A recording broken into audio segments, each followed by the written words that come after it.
हे आहेत राज्याचे माजी राज्यमंत्री विजय शिवतारे। सध्या पुरंदर हवेली विधानसभा मतदारसंघाचे ते आमदार आहेत। विजय शिवतारे सोमवारी सकाळी राज्याचे काळजीवाहू मुख्यमंत्री एकनाथ शिंदेंची भेट घेण्यासाठी त्यांच्या ठाण्याच्या निवासस्थानी आले होते। यावेळी पोलिसांनी शिवतारेंची गाडी गेटवरच अडवली। पोलिसांनी वाहनाची आणि आतल्या नेत्याची चौकशी करताच शिवतारेंचा भडका उडाला। तुम्हाला खात्यात किती वर्ष झाली? तुम्हाला माजी राज्यमंत्री ओळखता येत नाहीत का? असा सवाल त्यांनी पोलिसांना केला। माझी गाडी अख्खा महाराष्ट्र ओळखतो, तुम्हाला ओळखता आली नाही का? असा दमच शिवतारेंनी पोलिसांना दिला। सध्या शिवतारेंचा हाच व्हिडिओ चांगला व्हायरल होतोय।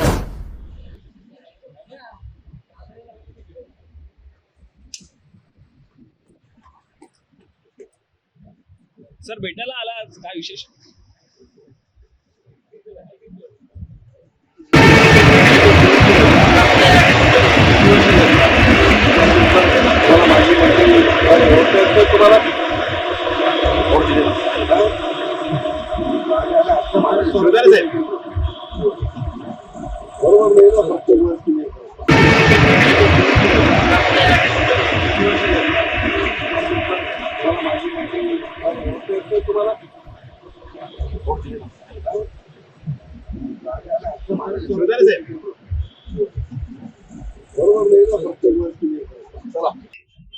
आज तुम्ही मुख्यमंत्र्यांना भेट घेतलेली आहे, काय नाही? काल आपण आपल्याला सर्वांना माहिती आहे की 2 दिवस त्यांची तब्येत ठीक नव्हती, ताप होता, ते त्यांच्या दरे गावी होते आणि काल दुपारी दरे गावावरून ते मुंबईत आले।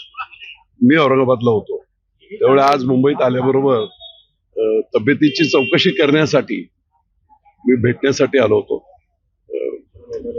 अजूनही तब्येतीचं संपूर्ण ट्रीटमेंट चालू आहे, त्यामुळे नाही डॉक्टर वगैरे आता ऑब्झर्वेशन चाचण्या आता होते डॉक्टर, पण न भेटता मी यांना डॉक्टर शिंदे त्यांना भेटलो, श्रीकांत शिंदे साहेबांना, आणि निघालो। तब्येतीची ठीक आहे काय, आज आराम करणार दिवसभर? नाही आराम करावा लागेल। ज्या बैठका होत्या महायुती बरोबर होत्या, नाही ते काय मला काही कल्पना नाही, कसल्याही बैठका नव्हत्या, आमदार बिमदार काही आपल्या बैठका नव्हत्या। त्यामुळे मला आता एका पीएने सांगितलं की कोणीतरी टीव्ही वाले असे चालवत आहेत की आमदारांची बैठक बोलवली, काहीच बैठक नाही। सर सर्वांचं लक्ष लागलं खाते वाटपाकडे, तुम्ही एक सिनियर नेते आहात, काय कसं काय होणार पुढे? ते सगळं सर्वस्वी अधिकार आदरणीय एकनाथराव शिंदे मुख्यमंत्री यांचे आहेत आणि ते जे ठरवतील ते 100% सर्वांना सर्व मान्य। मुख्यमंत्र्यांचा दावा अजूनही आपला आहे आम्ही त्या प्रोसेस मध्येच नसल्यामुळे काय बोलणार त्याच्यावर, आम्ही कोणीच त्या प्रोसेस मध्ये नाही। सर्वस्वी सर्व अधिकार आदरणीय मुख्यमंत्र्यांना आम्ही दिलेले आहेत, तो ते जे निर्णय घेतील ते शिरसावंद्य एवढा सगळ्या आमदारांचं क्लिअर कट म्हणतो।